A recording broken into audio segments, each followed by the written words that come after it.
హైదరాబాద్లో ఐటీ చాలా అభివృద్ధి అవుతున్నదిలా. బెంగళూరుతోని పోటీపడి మరి మన దగ్గర కూడా పెద్ద పెద్ద ఐటీ కంపెనీలు ఏర్పడుతున్నాయి. సీఎం రేవంత్ రెడ్డి ఇవాళ ఇంకో పెద్ద కంపెనీ ఆఫీస్ను హైదరాబాద్లో షాల్ చేసిండు. మరి ఆ కంపెనీ గురించి ఐటీ గురించి సీఎం రేవంత్ అన్న ఏం మాట్లాడిండు, ఏం కథ పురా గరుచుకున్నదాం.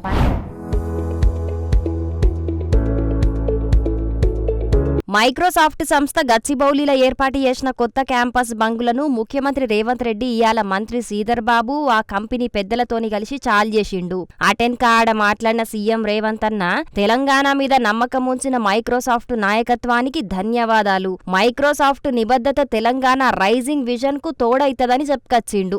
AI is the future. Microsoft and state government of Telangana are now partners to launch Advantage Telangana, which includes AI Foundations Academy. With this partnership, Telangana and Microsoft will introduce AI education to 500 government schools and also use AI for governance and public services. This investment will also strengthen our startup ecosystem and give access to mentorship, AI tools and global network. I say with pride that Microsoft will establish an AI center of excellence in collaboration with my government.